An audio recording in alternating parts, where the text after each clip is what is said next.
नाज़रीन, इसी तरीके की इस्लामी वीडियोस देखने के लिए चैनल को सब्सक्राइब करें, लाइक करें और ज़्यादा से ज़्यादा सवाब दारेन हासिल करें। आका सल्लल्लाहु अलैहि वसल्लम की बात को एक जगह से दूसरी जगह तक पहुँचाएँ और ज़्यादा से ज़्यादा सवाब हासिल करें। बिस्मिल्लाहिर्रहमानिर्रहीम। सिर्फ 5 मिनट का मदरसा कुरान और हदीस की रोशनी में। कुरान हदीस में जिन्नातों का तस्करा कसरत से आया है। इंसान से पहले ही इनकी पैदाइश हो चुकी थी। अल्लाह ताला ने इनको आग से पैदा फरमाया। एक तवील ज़माने तक वो ज़मीन में आबाद रहे, फिर इन्होंने फ़साद मचाना और खून बहाना शुरू कर दिया तो अल्लाह ताला ने फ़रिश्तों के ज़रिए इन्हें समुंदर के जज़ीरों और दूर अंदाज पहाड़ों की तरफ भगा दिया। इबलीस भी जिन्नातों में से था, लेकिन कसरत इबादत की वजह से फ़रिश्तों का सरदार बना दिया गया था। लेकिन जब अल्लाह ताला ने हज़रत आदम अलैहिस्सलाम के सामने सजदा करने का हुक्म दिया तो इसने तकब्बुर किया और सजदा करने से इनकार कर दिया। चुनांचे अल्लाह ताला ने धुतकार कर इसको दुनिया में भेज दिया और इससे तमाम नियामतें छीन ली। इसी तरह तकब्बुर करने से इसे हमेशा के लिए जलील और रुस्वा कर दिया। हुजूर सल्लल्लाहु अलैहि वसल्लम इस दुनिया में इंसान और जिन्नात दोनों की हिदायत और रहनुमाई के लिए भेजे गए थे। चुनांचे हदीस में जिन्नों को इस्लाम की दावत देने का तस्करा मौजूद है और कुरान करीम में जिन्नात की एक जमात के ईमान लाने का भी तस्करा मौजूद है। हुजूर सल्लल्लाहु अलैहि वसल्लम का मुअज्ज़ा, आप सल्लल्लाहु अलैहि वसल्लम का सीना चाक किया जाना। हज़रत अनस रज़ियल्लाहु ताला अन्हु फरमाते हैं कि बचपन में रसूलुल्लाह सल्लल्लाहु अलैहि वसल्लम बच्चों के साथ खेल रहे थे। इतने में हज़रत जिब्राईल अलैहिस्सलाम आए और आप सल्लल्लाहु अलैहि वसल्लम को पकड़कर ज़मीन पर लिटा दिया।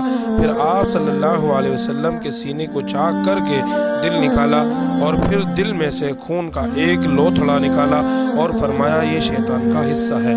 फिर दिल को सोने की तश्तरी में रख कर जमजम के पानी से धोया और फिर दिल को बंद करके इस जगह वापस रख दिया। हज़रत अनस रज़ियल्लाहु ताला अन्हु फरमाते हैं कि मैंने आप सल्लल्लाहु अलैहि वसल्लम के सीने पर इन टाँकों का असर अभी भी देखता था। मुस्लिम की 413वीं हदीस। एक फ़र्ज़ के बारे में नमाज छोड़ने पर वाईद। रसूलुल्लाह सल्लल्लाहु अलैहि वसल्लम ने फरमाया, नमाज का छोड़ना आदमी को कुफ्र से मिला देता है। मुस्लिम की 246वीं हदीस। एक दूसरी हदीस में आप सल्लल्लाहु अलैहि वसल्लम ने फरमाया, ईमान और कुफ्र के दरमियान नमाज छोड़ने का ही फ़र्क है। एक सुन्नत के बारे में हिदायत के लिए दुआ करना। अल्लाह ताला से हिदायत तलब करने के लिए इन अल्फाजों में दुआ करनी चाहिए, इहदिनस सिरातल मुस्तकीम। ए अल्लाह हमें सीधा रास्ते की हिदायत फरमा, ए अल्लाह हमको सीधे रास्ते चला। एक अहम अमल की फजीलत, नमाज के बाद की तस्बीहात।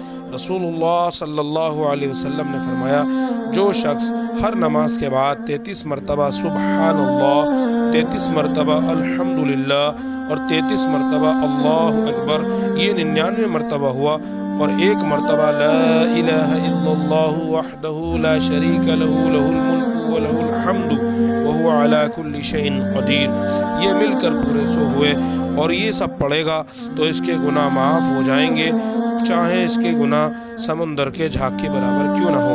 मुस्लिम की 352वीं हदीस।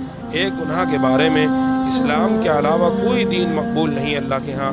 कुरान में अल्लाह ताला फरमाता है, जो शख्स इस्लाम के अलावा किसी दूसरे दीन को पसंद करेगा तो इसका दीन हरगिज़ कबूल न किया जाएगा और वो आखिरत में नुकसान उठाने वालों में शामिल होगा। सूरे आले इमरान आयत नंबर 85। दुनिया के बारे में, काफिरों के माल से ताज्जुब ना करना। कुरान में अल्लाह ताला फरमाता है, तुम इन काफिरों के माल और औलाद से ताज्जुब में मत पड़ना, क्योंकि अल्लाह ताला दुनिया की ज़िंदगी में इन काफिरों को अजाब में मुब्तला करना चाहता है। जब इनकी जानें निकलेंगी तो कुफ्र की हालत में मरेंगे। आखिरत के बारे में, कब्र के 3 सवाल। एक मरतबा रसूलुल्लाह सल्लल्लाहु अलैहि वसल्लम ने फरमाया, मोमिन बंदा जब कब्र में पहुँचता है तो इसके पास 2 फरिश्ते आते हैं और इसको बिठाते हैं। फिर इससे पूछते हैं कि तेरा रब कौन है? वो कहता है कि मेरा रब अल्लाह है। फिर पूछते हैं कि तेरा दीन क्या है? वो कहता है मेरा दीन इस्लाम है। फिर पूछते हैं तुम्हारा नबी कौन है? वो कहता है मोहम्मदुर रसूलुल्लाह सल्लल्लाहु अलैहि वसल्लम है। तिब्बे नबवी से इलाज, खजूर से इलाज। रसूलुल्लाह सल्लल्लाहु अलैहि वसल्लम ने फरमाया, चज़की की हालत में तुम अपनी औरतों को तर खजूरें खिलाओ और अगर वो ना मिले तो सूखी खजूरें खिलाओ। फ़ायदा, बच्चे की पैदाइश के बाद खजूर खाने से عورت کے جسم کا فاسد خون باہر نکل جاتا ہے اور بدن کی کمزوری ختم ہو جاتی ہے اور جتنے بھی ایسینشل ملٹی وٹامن منرلز کی کمی ہوتی ہے وہ پوری ہو جاتی ہے۔ نبی کریم صلی اللہ علیہ وسلم کی نصیحت، رسول اللہ صلی اللہ علیہ وسلم نے فرمایا جب تم میں سے کسی کے ہاتھ سے لقمہ گر جائے تو اسے اٹھا لے اور صاف کر کے کھا لے، شیطان کے لیے اسے نہ چھوڑیں، اور کھانے کے بعد جب تک انگلیوں کو نہ چاٹ لیں ہاتھ کو رومال سے نہ پوچھنا، اس لیے کہ یہ معلوم نہیں کہ کس دانے میں برکت ہے۔ نیچے سے اٹھا کر کھانے کی بات دسترخوان پہ سے ہے، خواہ اگر نیچے گر جائے تو کسی جانور یا پھر کسی بھوکے ضرورت مند جانور یا وغیرہ چیٹی وغیرہ کے لیے ڈال دینا چاہیے، اور دسترخوان پہ سے اٹھا کر ہمیں کھا لینا چاہیے۔ اللہ تعالیٰ عمل کی توفیق نصیب فرمائے۔ سبحان اللہ و بحمدہ، سبحانک اللہم و بحمدک، ونشہد ان لا الہ الا انت ونستغفرک ونتوب الیک۔ سبحان ربک رب العزۃ عما یصفون، السلام علی المرسلین، والحمد للہ۔